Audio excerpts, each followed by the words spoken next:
All right, welcome back to hour two. Let's get into it here. 2-0 for this morning. All I can't watch, but I just wanted to pop in to remind everyone that the Bears still suck. The Bears still suck. Love it. Andres MX says, "Sorry about the question, guys. What is the difference between edge and 3-tech?" Okay, we don't. I took the graphic out because I was scrolling looking for it, Clay. What'd you do with my graphic, man? I can find it pretty quick, but we'll explain it. So, Andres, the way that the positioning on the defensive line is communicated across the NFL, across football in general, is you're talking techniques. So you've got your offensive line, right? You've got your center, your guards, your tackles, okay? When you're describing how a defensive lineman lines up, each offensive lineman have an even number attached to them, okay? So if you're over top of the center, just nose up on the center, that's a 0-tech. If you're lined up straight up on the guards, that's a 2-tech. If you're lined up straight on the tackles, that's a 4-tech, okay? So the numbers that are odd are in between. So when we say a 3-tech, you're talking about center 0, guard 2, tackle 4. Splitting the guard and the tackle would be a 3-tech, okay? And typically you put your best interior defensive lineman in that 3-tech because you use your nose tackle to play a 1-tech because you're going to, again, you're closer to the quarterback, so you're going to eat up a double team most likely with that. The name of the game on the defensive front is you're trying to create one-on-one matchups. Like that's been the issue with Gary this year. That's why you see Gary standing up, moving around. You guys seen the tweet I put out where he was acting like he was dribbling a ball between his legs. He was just kind of standing there waiting for the snap. And what you're trying to do is you're trying to create hesitation with the offensive line. You're trying to get him away from those chip blocks. Because again, if this is Greg Cosell said it best. When you're the best way to watch and understand the value of a defensive line. This is Greg Cosell, the GOAT, talking football, not me. This dude's been breaking down tape since the 70s. I was born in 82. So he's been breaking down tape over a decade longer than I've been alive. He says people are looking at sacks and they're looking at pressures and they're looking at these statistics and they're going, oh, this guy's so good. The true measure of how good a pass rusher is how the opponent treats him, how they try to allocate resources to stopping him getting to the quarterback. And when you look at Rashawn Gary, he was being chipped third most in the league. So you're saying we're going to take two bodies. We're going to go -1 hat count to make sure we take him out of the equation. That's a win for the defense, but you got to have the dogs elsewhere to win as well. So if he's eating up a double team, right, then that should free up single across the board for everyone else unless they're in some form of max protect, okay? So that's why we say 3-tech edge defender. If you've got one of those two players, or you got both, one of those each of those positions on your defensive front, it's going to be really difficult for them to double team both. So think Kenny Clark 3-tech and think Rashawn Gary 9-tech. Okay. So when we say what's the difference between edge and 3-tech, the edge defender is typically lined up in a 5 to 7 to 9-tech. Most people have just now said if you're more than a couple feet on the outside shoulder of the offensive tackle, we're just going to call it a wide 9. And honestly, when the wide 9 came about, it was described as, imagine your tackle. If you're on the outside shoulder, you'd be a 5-tech. You got a tight end, outside shoulder would be 7-tech. A double tight end, you'd be outside shoulder would be 9-tech. But most people would just say outside of the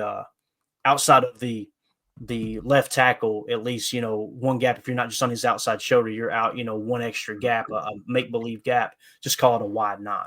So that's the difference between edge and 3-tech. Your 3-tech is an interior defensive lineman lining up between the guard and the center, the guard and the tackle, and your edge is at least at a bare bone minimum a 5-tech, a 7-tech, or a 9-tech. So it's a long way to answer that question, but I want to create that visualization. I don't want to just say, I could have answered the question and said, what's the difference between an edge and a 3-tech? A 3-tech lines up inside and an edge defender lines up on the outside, right? But I wanted to explain the text. That way you come away knowing, okay, I got it now. When I hear people say 2-tech, 3-tech, 0, whatever, I know that's what they mean. It's real simple. Most people won't take the time to explain it because they want to feel important. Then you have the 4-eye, 5-eye explain. Do you want to explain that too? Yeah. So and this is what's hilarious is like some people will go, I don't care about the 4-eye or the 2-eye. It doesn't matter. You ask a coach that and they care. Oh boy. I mean, you're talking about a matter of inches making a big difference in the game of football. So with like a 2-eye, like if you're in a two-tech, a true two-tech, you're going to be lined up directly over the guard, right? But if you're 2-eye, you're going to be on the inside shoulder of that guard, okay? So it's like Which is just a little difference in your approach, right? You're just shading a half a foot or half a step over sometimes. A 2-eye is a half a step difference from a 3-tech, but it matters because you're occupying that half a body of that lineman. You know, they may choose to set the protection, and this is how defensive coaches strategically set up, you know, their opponents is, you know, rather than going in a 3-tech where they may just fan the protection to the right so that guard can pick him up, right? Let's go with the 2-eye, and maybe now the center will have, if you go with a 2-eye on one side and a 3 on the other, the center is now going to prioritize that 2-eye on the left as opposed to the 3 on the right. So you're trying to get them in a spot to where they'll fan the protection in a certain area that's going to give you more advantage when you're playing their specific scheme, because they'll set up, like when you see the overload, it's not Jeff Hafley going, you know, at this time, Tim, let's just try to overload left. That's not what he's doing. He's looking at, okay, when they're in trips and tray, I want you guys in overload opposite side, because when they're in trips and tray, they like to go to the throwing lane over there. We're going to run a TE or a TT stunt, actually a double stunt, a TT and a TE stunt, and get that edge defender to where he thinks I've got the throwing lane because this guy's I've just got one defender over here. Next thing you know, he crosses the face, gets the hands up, and the throwing lane's gone. Like there's a lot of things that come into factor. That's this much. And it's all I know. I'm an idiot when it comes to football. It's just this much.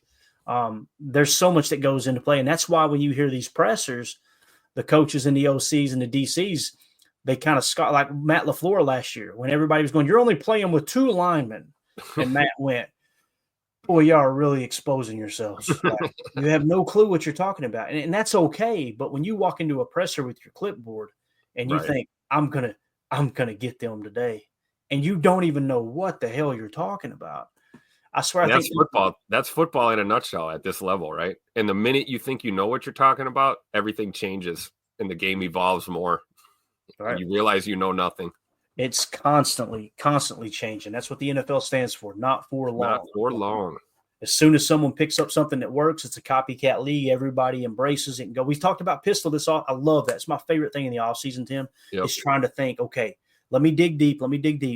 What are the trend that nobody's talking about that's going to hit next year?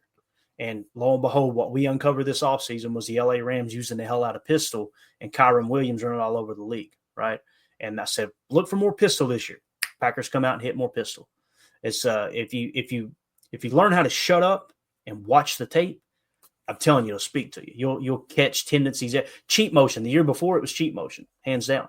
And that was yo-yo or zipper motion or Mike McDaniel started using that cheat motion with Tyreek Hill to get him a run and go. He's already fast enough, but you get him that run and go, and boy, that's why they call it cheat motion. It's like cheating. It's like the old Arena League days when the guys would get the run and go and tear off up the field. And it was a short field anyway. But speaking of Arena League, Coach Lynn in the chat, what's up, Coach? He says we need a big 1-tech, in my opinion. You know what's crazy, Coach, is like TJ Slayton. He's one of the better pressure defensive linemen on our team. And he's probably the closest to a true nose, right? That we have.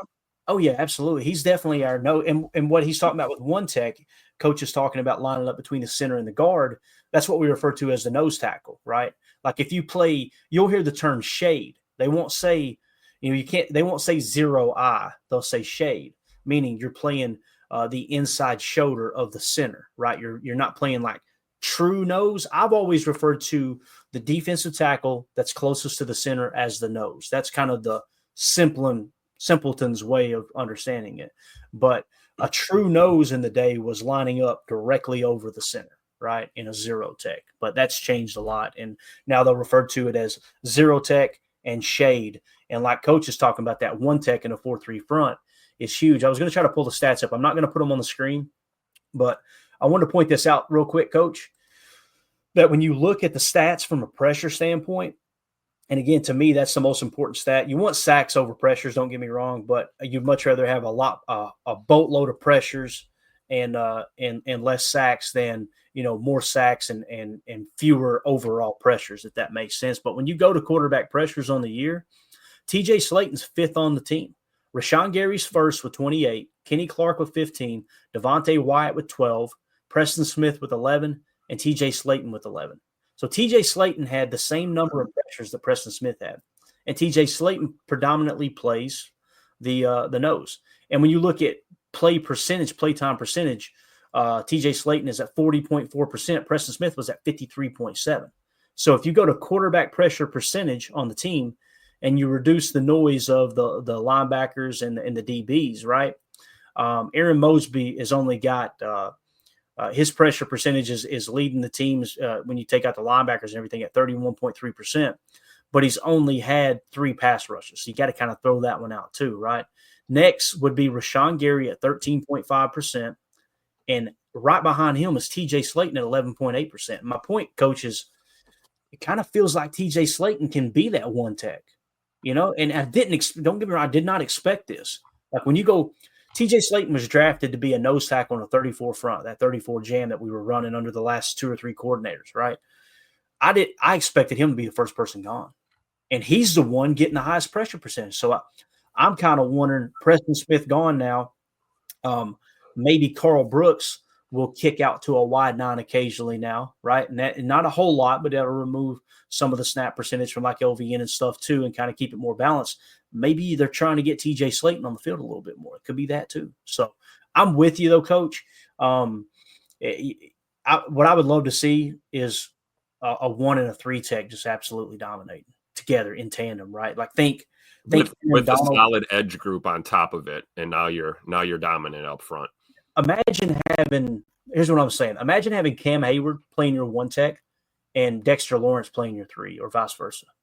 What the hell is an offense going to do? They're going to have to pinch that offensive line every play, and now your edge defenders are just eating off the edge, right? So, but I understand completely, Coach. I think where the league is such a passing league, that's why people are really keen on 3 tech, 9 tech, as opposed to like a 1 and a 3 or a 1 and a 5, But TJ Slayton, man, I'm just saying. And I don't know what his PFF grade is. Let's see if we can find it. I think we should have the amount of minimal snaps. There's Wyatt. Let's see. There's Kenny Clark at a 50.7. Drew D in the chat. Great comment here. TJ Slayton was the same way in college. 5 hurries, 1.5 sacks. His senior year, people always assumed he was just a run stopper because of his size. Great point. And when you say people just assume that, this guy right here is guilty. That was us. Yeah, for sure. Me. For sure. So TJ Slayton, PFF not high on. They've got him at a 42.7. But again, you look at the pressure rate, that's the thing. Like I don't want to keep going. It is what it is. PFF, I just want answers. I want answers like, okay, show us how you're coming up with these pass rush grades. Show us how you're grading out a pressure. And when I say show us, I'm not saying don't explain to us what it means. Show us the plays. Say timestamp here. And then PFF's over there like, I'm not going to, so quit asking. That's why it seems so weird. It's like, why would you withhold that? More information is better than less. And Ryan did a great job earlier this season talking about PFF and how they've changed and everything. And it really brought a lot of things to light for me. Like, yeah, man, they have steered away from what they used to be. They used to show the -2s and the grades and everything. And then they converted to what they call a Madden grading system, which really kind of threw things off because you have players that were just like J.J. Watt had crazy, like 120 or something, right? And they're like, well, we need to break that down to under 100 and compare to this and that. It's okay. Now you're muddying the water. It should be positive play percentage. And that's where EPA is really taking over now, right? EPA and EPA allow. But anyway, I don't want this to be a too over-the-top analytics show, but it's important to take everything into consideration. Let's go to edge defenders now. Okay, so we hit defensive tackle because of a listener bringing that up. Man, that was a great conversation, though, to kind of deep dive that. So when you go to edge defense, Aiden Hutchinson, TJ Watt, Khalil Mack. Look at Khalil Mack, man. That surprised me. Like that dude. Look at Aiden Hutchinson. Guy hasn't played in 2 weeks, 3 weeks. He's still at the top of the list. Bro, that dude I remember that draft and doing my draft grades and putting the board together. I'm like, this dude is a slam freaking dunk. And if I remember correctly, you guys correct me if I'm wrong in the chat. I'm pretty sure Jacksonville took Trayvon, whatever his name was, the one we played the other day. They took him over Aiden Hutchinson, I believe. It's like, boy. And I looked at that and I was like, and I think it's Trayvon Walker, I think. When they took him too, their GM, you know why they took him over Aiden Hutchinson? Because their GM was crazy about athletic ability. Like, hey, this is the guy that's got more upside because he's just this athletic freak. And then you look at Aiden Hutchinson, he was great at stopping the run at Michigan. He was great at rushing the passer. He was a team leader. He just had Hall of Famer stamped all over him. That blew me away. When they took Trayvon Walker, I went, that's why Jacksonville is Jacksonville right there. That's it. That's said. So anyway, those are your top three. Nick Bosa still doing Nick Bosa things, 90.7. Myles Garrett, 91.3. Right. So if we go down and find our first edge defender, according to PFF, it's Rashawn Gary. He's 49th in the league at a 66.9. Okay. So that's where he sits. Next best is Kingsley Enagbare at a 65.6. And I got to be real. If you had one game, one play, you got to make a play, Tim, to stop an offense, and you got to pick one of these two edge defenders, LVN or Kingsley Enagbare. For me personally, I think I'm going JJ Enagbare. I think so I've too. seen more plays from him, right? That guy is he's a spark plug on the defense. He really is. And another one that's good at, getting pressure without full on getting pressure. That's something he improved. You can see that in his game, even from last year to this year. Talk about holding that edge and not breaking contain, occupying a blocker, doing the things that you're being asked to do. And then, it's a thing of beauty when they just send him, because he's a great pass rusher as well. And I just like the way he plays defense, man. He plays with his hair on fire all the time. And I think there's truth to that, Clay. I think if the game's on the line, man, and we're going to send the dogs, I like JJ Enagbare for sure. Yeah. And what's crazy is I'm pretty sure that was the draft me and Ryan did our first draft stream together. And I had my board tacked up back here. And JJ Enagbare was the best player available on my board for like 3 rounds. And then finally, when the Packers took him, I was fired up. I was like, yes. I referred to him as Enagbar, but obviously his name is Enagbare. That's the guy too. If when the season ended the year before he came out in the draft, so like before, I'm trying to think of how I can word this to not confuse anyone. So he was going to be coming out in the draft, right? The year before, when the college season ended, he was the top edge defender on the consensus big board, kind of like Kalen King.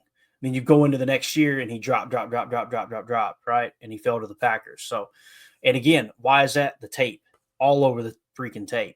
So you got LVN, who's this crazy RAS guy, right? Again, first round pick, gotta love it. Well, we can mold him. He's if I hear ball of clay one more time, I'm going to slap the hell out of somebody. I'm telling you, a ball of clay has never won you a football game, right? Yeah. And I like the coach is looking to draft someone that they can turn into NFL talent. They're looking, right? Yeah, and I think LVN. Don't get me wrong. I think LVN is going to be a great player. I believe. I've seen it. I've seen the flashes. I'm like, I know that dude can do it. Yep. But Enagbare has got a multitude of moves, and he understands leverage. He's got great bend coming around the edge, and he's just a lot more fluidity in that regard. I'd have to go with Enagbare over LVN right now. Now, do I think Goody and LaFleur is going to do that? Absolutely not. They're going to want their first round pick out there. Period. Yep. Case closed. So, yeah. So there you go. Bar. What was he say? Ben Holden. Did you say bar beer? Oh, beer. Got it. Yeah. There you go. It's early. It's early, Ben. We're drinking daddy sodas this early. All right. Next on the list will be for the Packers. Got to go pretty far down. LVN at a 47.6. He's 108th in the league right now. Again, we've showed multiple snaps of him protecting rush lanes on the outside. I think you'll see him take on Preston Smith's role a little bit more and just actually be one of the guys getting after the quarterback. But again, I'm okay with Enigbare, obviously. I'm interested to see LVN in some of these coverages too, because we would peel Preston off and let him drop into coverage. And I'm not saying LVN's not capable of that. I just see LVN as in coverage. He's great sideline to sideline. I don't know if he's a turn up field, straight north and south kind of guy as far as the coverage goes, but could be wrong. It'd be something to see. And that's what's crazy too, is like the upside of drafting someone with an extremely high RAS that just absolutely killed the measurables. You would think he would be good at that, right? Yep. But again, Quay Walker is an athletic freak, but it's about using this and gaining that half a step through your mind as opposed to, okay, I can wait and then win with my athleticism. It's just the league's different, man. It is. Yep. So true. So that's all he got in the top 150. So what that would suggest there is kind of what I was thinking coming in. Enigbare, a little more prepared right now than LVN. So I would they're going to split a lot of snaps. Don't get me wrong. Like if I were to pull up the playtime percentage, I'll keep the PFF up right now. But playtime percentage as far as defensive linemen, Kenny Clark at 68%, Rashawn Gary at 64%, Preston Smith was at 53%. Then you had I'm trying to just go edge defenders here. Enigbare 43.2%, LVM 41%. Okay, so again, you're replacing 53% of the snaps. So I expect those two guys to split those snaps, along with, again, if Devontae Wyatt's fully healthy, and I think he is now, Carl Brooks taking a small portion of those snaps too, where he's playing a little wide nine as well. So I'm all for that. I'm all for seeing a little more Carl Brooks. I really am. Yeah, me too, man. I think he's a solid player. I think Matt LaFleur absolutely loves him too. He wants to keep him on the field. All right, so we did edge defenders. We did interior defenders. Let's go to linebackers now. Let's see where our linebackers are stacking up across the league. Leading the way, surprise, surprise, Fred Warner, 91.6. Elandon Roberts for the Pittsburgh Steelers. I think he used to play for the Patriots. 89.9. Sorry. Bobby freaking Wagner. Damn, don't you do this to me. Bobby freaking Wagner, number 3 on the list. Another guy that's about to collect Social Security, but still playing at a high level. We wanted him this offseason. We were like, man, why not go get Bobby? Sign him to a 3-year deal, and it's truly just a 2-year deal. Right. And you can, imagine this. And this is what I'm talking about. You already had Quay on the roster. Let's say you went and got Adrian Cooper. The draft stays the same, but you signed Bobby Wagner too. Imagine Bobby Wagner in that rotation, or probably staying on the freaking field right now next to Adrian Cooper. Like, man, oh man.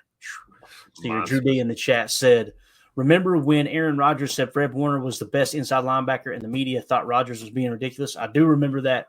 And Fred Warner is a dog, man. He does everything well. If someone's saying, Clayton, what's a true mock? What are we looking for in a mock? Fred Warner. Go turn on all of Fred Warner's tape. Go. Yeah. That's what you're looking for in a mock. And show me what he does poorly, because there isn't anything. That's a complete linebacker. Yeah. Rooter to the tutor. Definitely.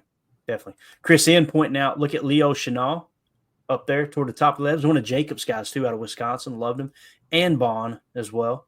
Zach Bond up there at number 5. So really, really cool there. All right, let's see. Yeah, exactly, Drew. That's what I'm saying. Like, imagine what Cooper could have learned from Wagner.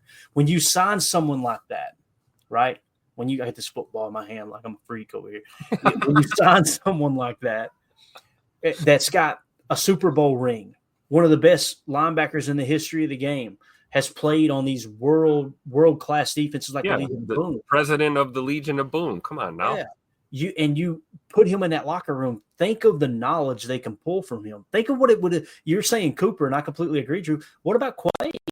Yep. Someone like Bobby Wagner working in there with him could have unlocked Quay. And again, this is what we're talking about, where you can be too conservative, not signing these old guys, right?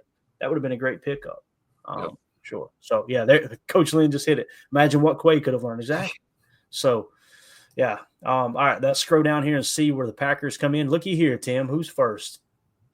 Eric Wilson at a 78.4, my man. Eric Wilson at a 78.4. Here's the guy. Bad game last week. Missed tackles. Stuff, right? Listen, don't throw the baby out with the bathwater. Continue to go to him, right? Like, keep him in that heavy rotation, because he's shown – He up here, he's probably more prepared than anyone else in a linebacker room. Yep. I feel comfortable saying he's got better awareness, better play recognition than Quay Walker. I feel comfortable saying he's got better play recognition, better awareness than Edgerrin Cooper, who's a rookie. Like, keep putting him in the rotation. Sure.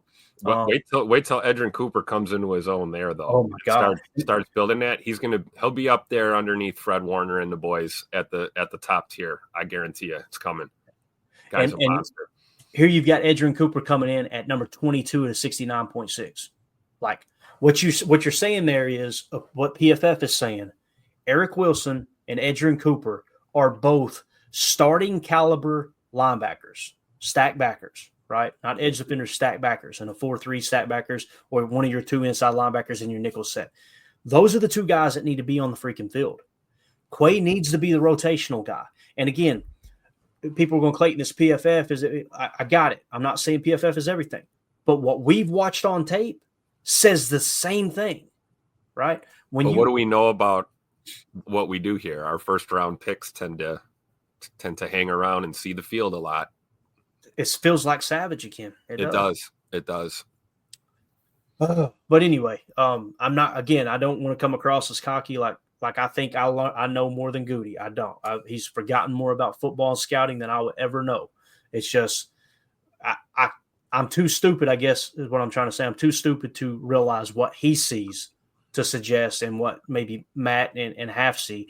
I honestly believe that there's a lot of pressure on the coaches to make sure these first-round picks are on the field. That's just me personally. Me too. I agree. I could be wrong, but it kind of feels like that. And I'm not saying Goody's going there going, you better start him, but I think there is conversation. There's a tone set in the building. Yeah. Exactly. All right, let's see if there's another linebacker that pops up here. Isaiah McDuffie, 57.1, so he's 61st in the league. When you look at it, there's 32 teams in your nickel defense that you're going to be in probably 65 to 75% of the time. There's going to be two linebackers on the field at all times. So 64, McDuffie, it's not a great grade, but he's still grading out as a top 64 player. So you would consider that starting caliber, right? And then as we scroll on down, Quay Walker is 75th, so he's just outside of that starting caliber at a 47.7. So that's how your linebacker room is looking. Anything you want to add to that, Tim? That kind of feels like many times we look at PFF, like with the edge defenders, with the offensive lines run blocking, we go, I don't understand how they got this. These linebackers, this feels like what we've seen. Don't you agree or no? Oh, yeah, I agree. I do, for sure. Yeah. I'll tell you what, I can't wait to see some Tyron Hopper here in the future too. Yeah. I mean, we've got some youth in that linebacker room, and it'll be nice to see those guys all hit the field. But I think you're right, Clay. I think we're going to see a shakeup here at some point with our middle guys, and Quay's probably going to be your rotational dude. Yeah.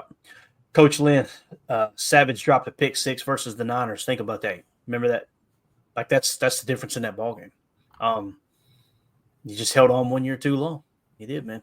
You did. Or that's two. Crazies. Evan Williams catching that football. Oh yeah. Xavier McKinney's catching that football. And somewhere Joe Barry's going, y'all can all kiss my rear end. That's happening. Right. Y'all got Edgerrin Cooper and Evan Williams, and I had Devondre Campbell and Darnell Savage. Exactly. All right, so there is your stack backer position. And let's move on now. So I guess where are we at the hour 13 mark here? Let's move on to cornerbacks. That sound good, Bo? Let's do cornerbacks real quick. All right, cornerback room. Zion McCollum for Tampa Bay, 86.9. Jalen Ramsey, 83.4 for the Miami Dolphins. Cooper DeJean.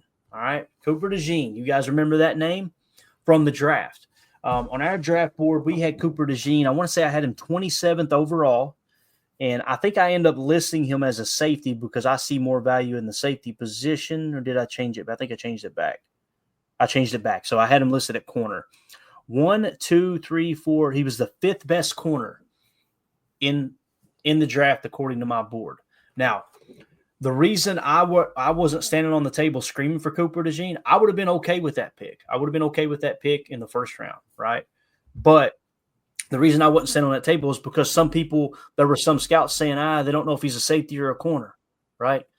You can look at that two different ways. You can look at it and go, man, that's versatility, or boy, that screams potential bust, right? Because he's that tweener. We've seen those. You guys remember the first thing I thought of was Demarius Randall. Like, oh man, I remember when they were trying to figure out, is he a safety? Is he a corner? Those things come in the back of your mind. I would have been perfectly fine with the pick. As far as Jordan Morgan, to put that into perspective, tackles, Jordan Morgan was considered a tackle in the draft, although he's just played guard for us. That is way more valuable in the draft than a cornerback is and a safety is, right? I know I had him at tackle. Jordan Morgan was 1, 2, 3, 4, 5, 6, 7, 8. Eighth best tackle on my board. So they flew off a lot earlier. The Jordan Morgan pick made a lot of sense. I was okay with it. Still am to this day. I think he's going to be a great player. But Cooper DeJean, man. He's kind of on the lower end of the snaps, though, if you look at the snap count. Yeah, well, 201. That's good compared point. to the rest of the top 10, yeah. That's a good point, yeah. Not taking anything away from the kid at all. Right, I'm just saying you can see the snap counts are a little lower. Yeah. Now, you got to take everything into consideration for sure. And you're right, man. He's got 201 snaps as opposed to the guys above him, 456 and 582. So it's definitely make a note, keep a tab on it. Sample size, that's all. Yeah. How about Jalen Ramsey, though? A guy that's another OG journeyman veteran guy. And normally you see a regression that, especially with corners that late in their career. And Ramsey's still apparently Mr. Reliable there. Yeah. Coach Lynn mentions Andrew Phillips there. Can you read that one for me? And I'll try to find out. Yeah, Andrew Phillips of the Giants, 79.2 grade, 74 run defensive grade, 78 pass rush grade, 76.8 coverage grade. Andrew Phillips, another one, kind of a little bit smaller sample size, not quite as small as Cooper DeJean on the snap counts. He's got a 296 on the snap counts here. Yeah, like Coach was saying, Andrew Phillips we were looking at late. We sure I think were. I had him as my 17th best corner, Kentucky boy. That was I wouldn't have been surprised if they took him too, because Kentucky Wildcats are kind of a pipeline for Goody and how they build their team for sure. Yep. But looky here, Tim, 12th on this list, my man, our very own Jair Alexander. So he's climbed to 74.9, 12th. That makes me feel a lot better about that contract. Now the problem we're facing is the snaps. 50, he's missed 50% of his potential games of the last 32. He's been hurt 50% of those. No, I miss this Jair, man. Took it down the sideline, turned over with my guys, gave the football to a little kid wearing 23.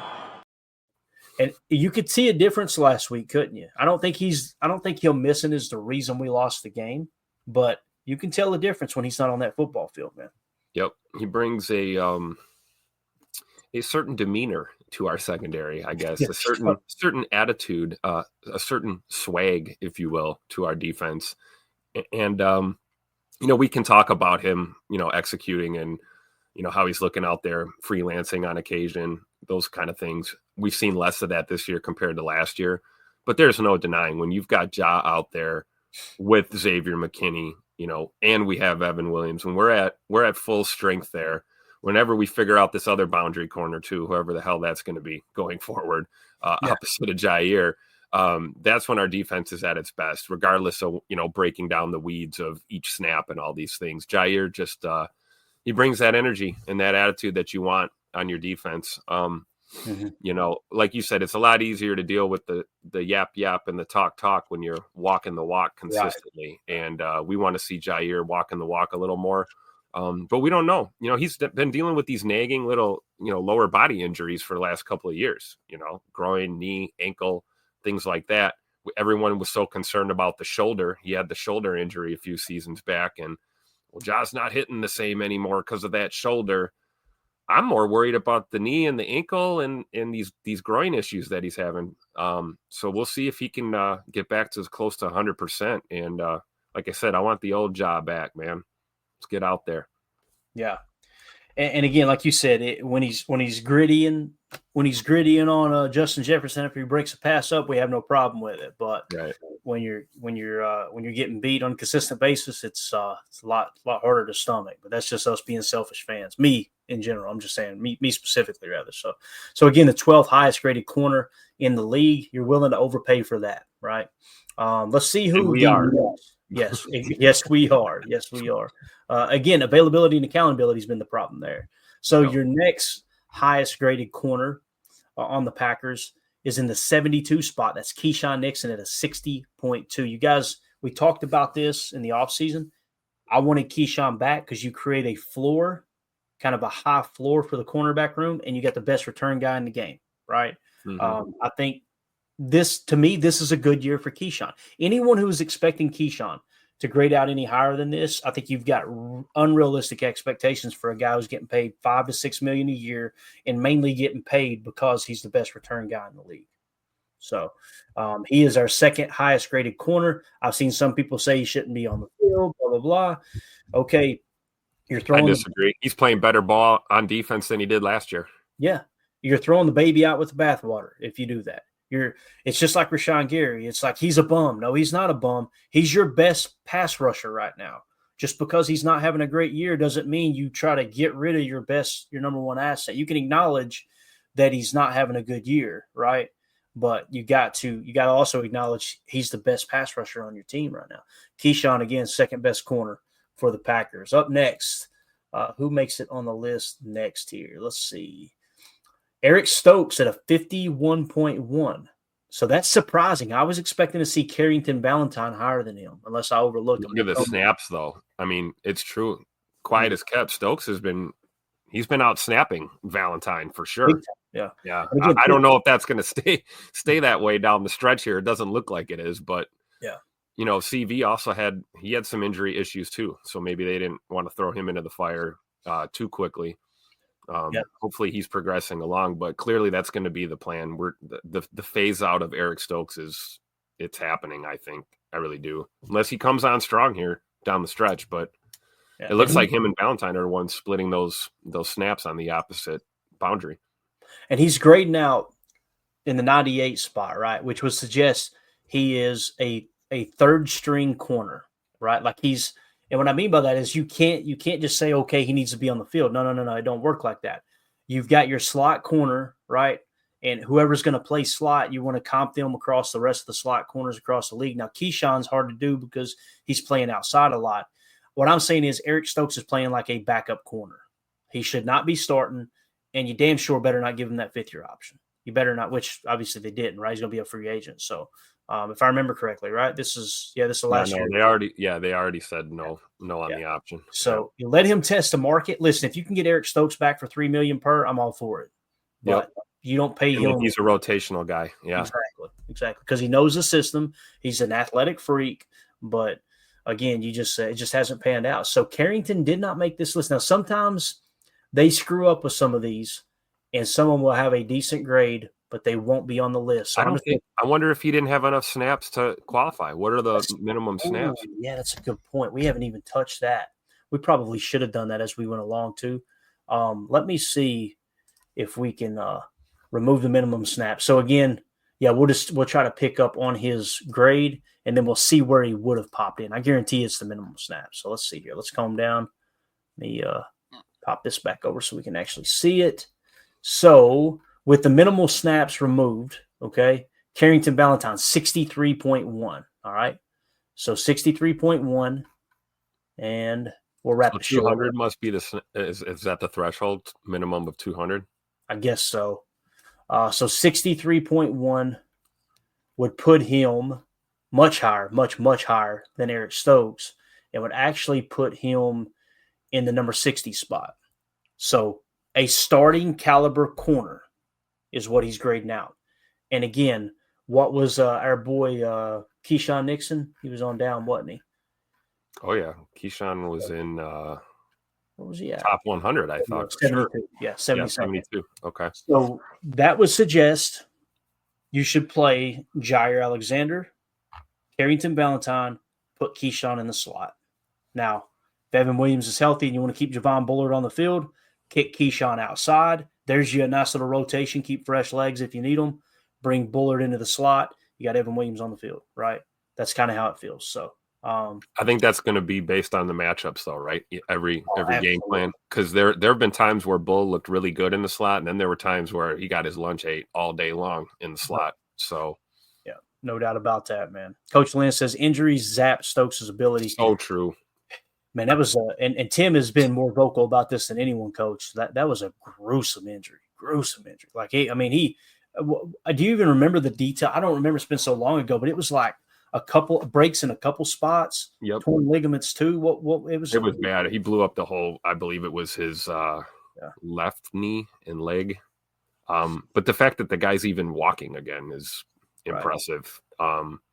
But I agree with that, Coach Len. This is not a knock on Eric Stokes as a player or effort, that kind of thing, because I can tell you from the last 2 camps that I saw him working back from those injuries, man, that dude was locked in, serious, trying to get back to the field. He looked so damn good his rookie season, and you really saw that potential for, unlimited. You talk about a high ceiling guy. That was Eric Stokes Jr. when he got here. But yeah, exactly like Judy said, nearly lost that leg playing football. Yeah. And the fact that the guy's even in the lineup again playing is a testament to his work ethic and the type of athlete and dude that he is. Another guy you talk about, great teammate. Nobody doesn't like Eric Stokes Jr. in that locker room at all. But I'm 100% with Coach Len here, man. Them injuries just ruined it for him. That's probably what turned him into a rotational guy as opposed to starting caliber is the fact that the injuries just mangled him, man. Yeah, completely agree, man. It sucks, but that's football. That is football. So guys, that's going to wrap it up here for Good Morning Lambeau. We're going to be back tonight, 7 p.m. Central for PTA. We'll pick up at the safety position. All right. So we'll pick up there, and then we'll also dive into some other stuff. We're going to have, let's see, I had it queued up here. We're going to look at the team statistics, like where the defense ranks, rushing. We'll go offense and defense, scoring, points per play, rushing, passing game, everything. Do the same thing on defense. This is kind of a self-scout week, right? And I'm going to continue to break down the tape. I'm going to finish putting together the chalk talk for the top offensive plays of the first half. So we'll have that ready to go. And then we'll also do one for defense. I'm running out of time. I know people are going, man, the bye week's taking forever. And I'm over here going, oh, crap, I got a lot of work to do. So we'll get those 2 chalk talks put together for you guys and do some live streaming with that so we can actually watch some football this week with the Packers, just kind of reliving the first half. And then obviously it's Bears week right after that. So we'll dig right in. But appreciate everybody hanging out. We'll see y'all tonight at 7 p.m. Central Time for another episode. Like I said, we'll break down all that stuff and keep this bye week chugging along. Help me out here, Tim. For those of you listening on the pod, thank you for making us a part of your day. As always, let's go out and be the change we want to see in the world. And go Pack, go.